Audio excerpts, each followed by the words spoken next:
Oh, da-da, da-da, da-da, da-da, da-da, da-da, da-da.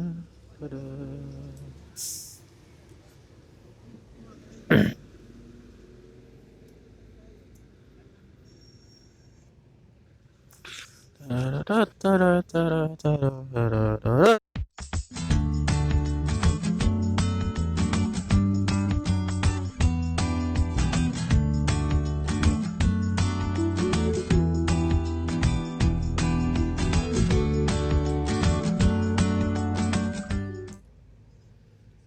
Oh dear, I forgot my glasses. Always forget my glasses.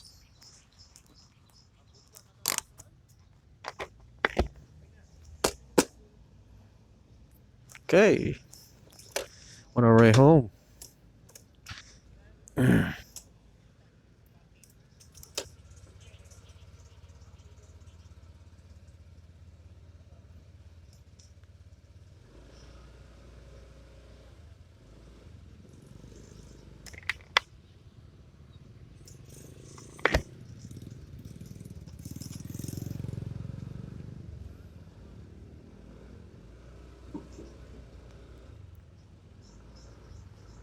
Okay, good morning. Mayong buntag sa tanan. Welcome to another episode of Motor Rocks. Just came out of work.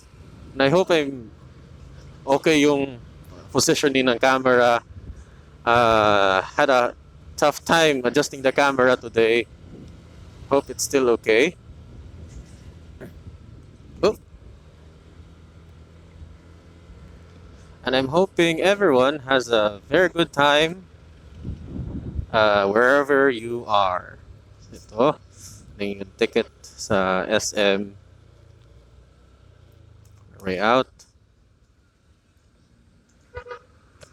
Hindi ako ganito kaaga lumalabas from the office. Of course, I came in early. Oh. Blue Suzuki Raider R150.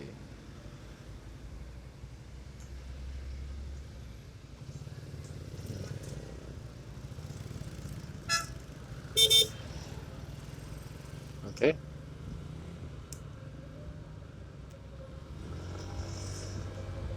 We can proceed.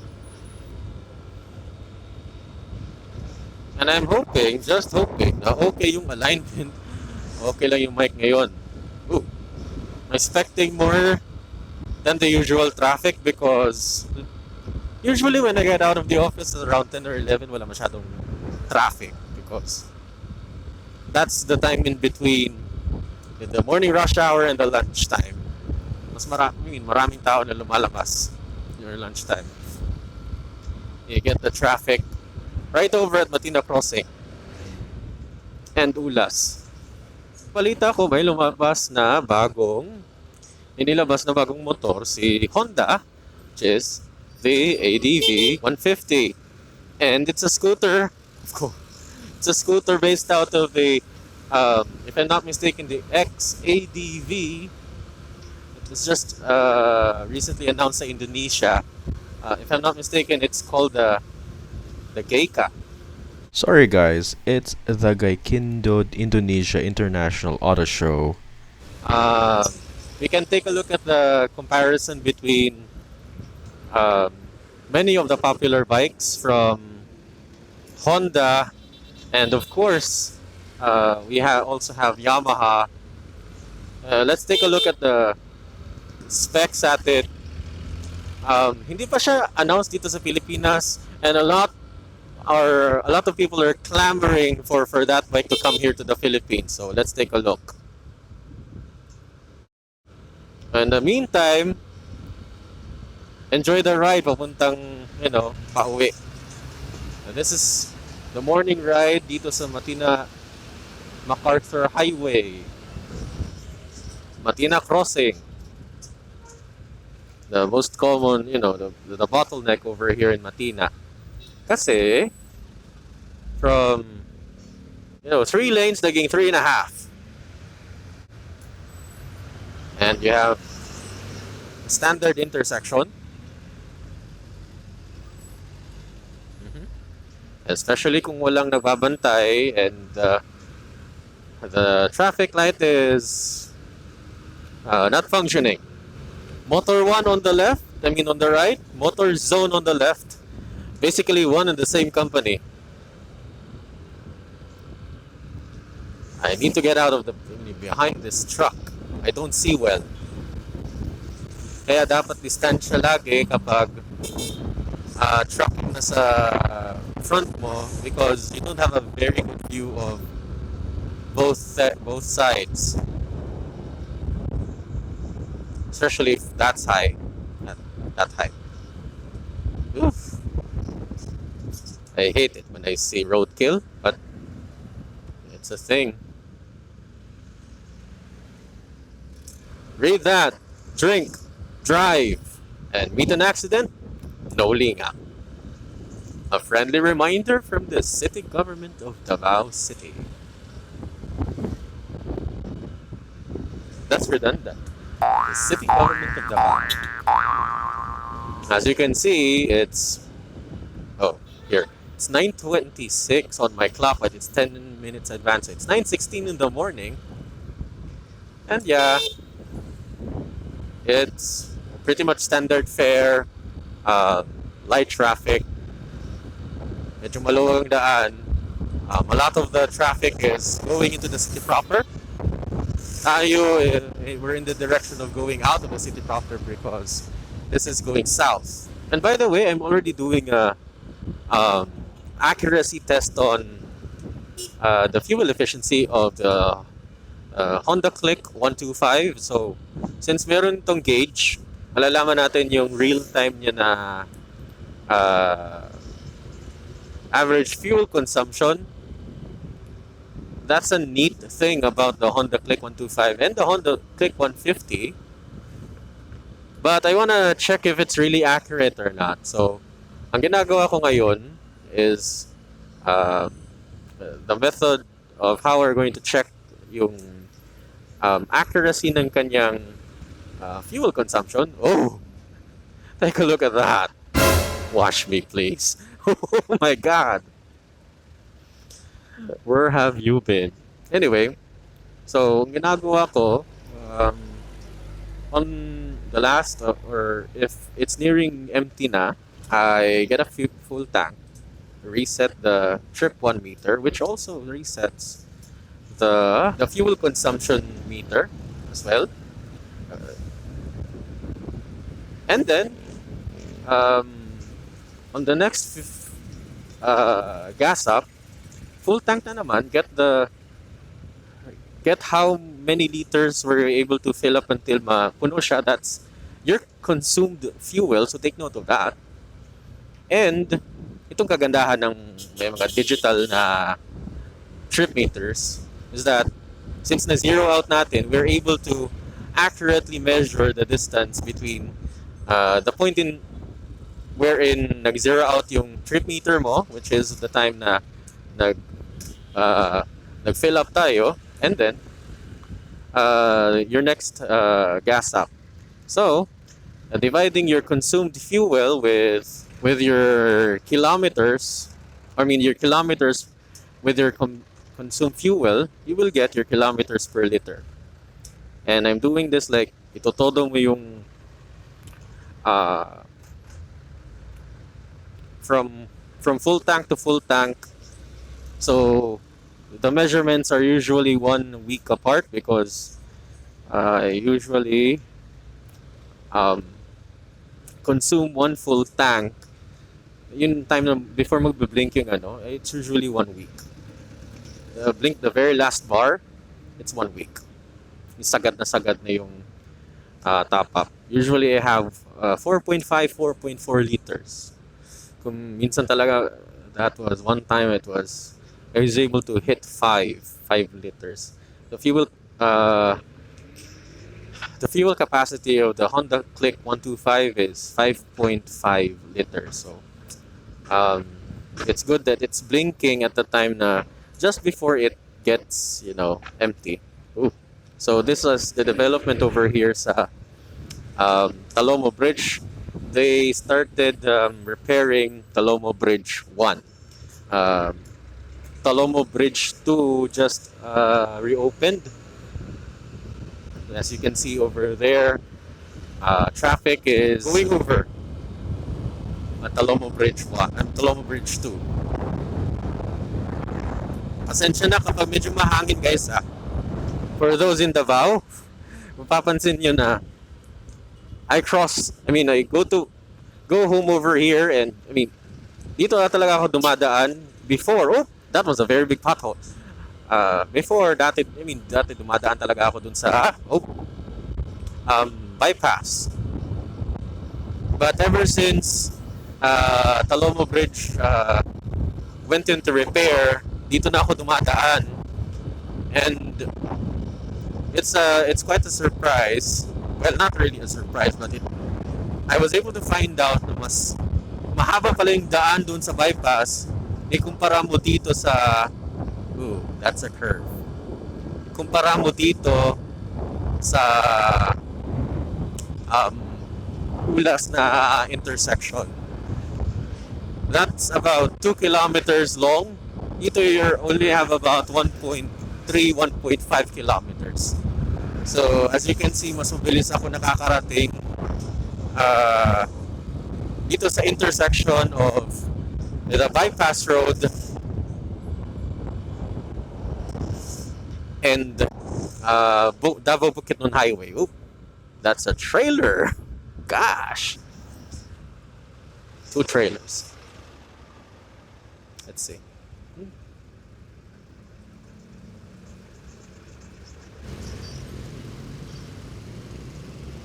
R15.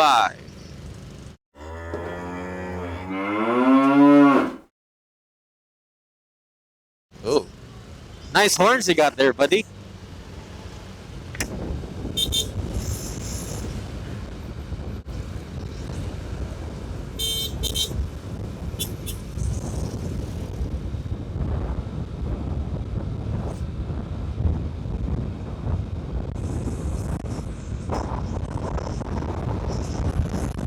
Okay, bibilisan natin ng konti. Already a free road.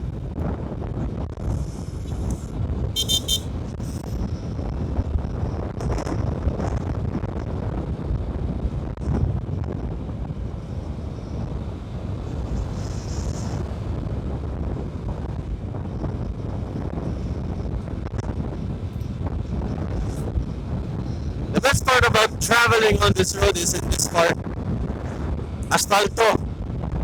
Not too much fun. Ang sarap talaga yung ride niya. Over there, magkakaroon ng magiging semento na siya and it's going to be a bumpy ride. Well, some parts of course, there you go. Some parts of course, medyo bumpy pa siya because we have all of these potholes here and there. Woo! After flowing. All of these potholes here and there. Ayan na. So, medyo mas bumpy na siya. And I'm already feeling the resistance of the wind. Wind resistance against my camera.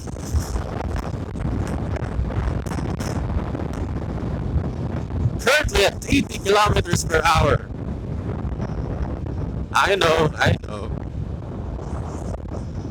You're not supposed to speed up on public roads. Friendly reminder. Just kidding. But the rule of thumb there is don't go beyond your comfort zone. Right? Kung hindi ka komportable sa isang certain speed, a certain speed, wag. Right? Just go within your means. I know you can full throttle it up and go faster go fast as much as you can. But kung hindi ka kampante, wag. Kasi overall kapag kabado ka and may biglang mangyari, I will never be able to catch up. You you will never be able to react on the right time. So here, medyo bumpy na talaga tong daan na to. Woo! Bebenta sila ng oh, mga sugpo. Wow! And alimango. Right here in Tal. Okay, we're on asphalt again. Smooth sailing asphalt. Jollibee Mintal? Baka magawi kayo dito? Gusto nyo bibisitahin natin ng Rusi? May Rusi dito. Yeah, I'm really planning to take a good look at these Rusi motorcycles kasi ang dami kong nakikita mga vlog tungkol sa kanila. And I'm really curious to know what these things are. Hey Blue, meet Blue. Huh, just kidding. So guys, sa mga nagbabalak magbubili ng motor, I've been on two motorcycles pala, the XRM 125 and Honda Click. 125i, the one I'm riding right now. Oh, take a look at that. They just cut this portion of the mountain going. This is the portion going to Deca, Takunan, and Deca Mental. So, yung mga nagbabalak na kumuha ng motorsiklo, if you're not really sure, I really suggest you get one of these babies. Scooter muna, unless you're willing to do the whole thing. Unless you're willing to learn a derecho clutch, that's good. Oh, and well and good. Why not? That's perfectly fine. But if you were like me, I started off on an XRM 125 and found out na, yeah, mas enjoy ko yung pihit-pihit lang and whatnot. Due to the ride that I had with my girlfriend back in Bohol, that made me decide to buy ng scooter. It's a joy to ride. So, just in case if nag-iisip kayo na bumili ng motorsiklo, and it's just a city ride, no long rides or whatnot. Although I'm willing to try to bring this baby Blue to Cotabato City. That's a 240-kilometer trip. So, one of these days, planuhin ko na mabuti. Of course, it's a long ride, 240 kilometers. Maybe the first time that I will be doing a trip that long, especially on this kind of bike. So why not, right? Go ahead. I mean, this is a very good ride, and there's a if you're if medyo namamahalan guys sa scooter na ganito, this is about 76,000 pesos. There's a cheaper alternative. You can take a look at the Yamaha Mio Sporty. That's way cheaper. Or an even cheaper one, of course, because I am a Honda fan. Yeah. Honda Beat 110 Fi. You can take a look at the. Oh my lord!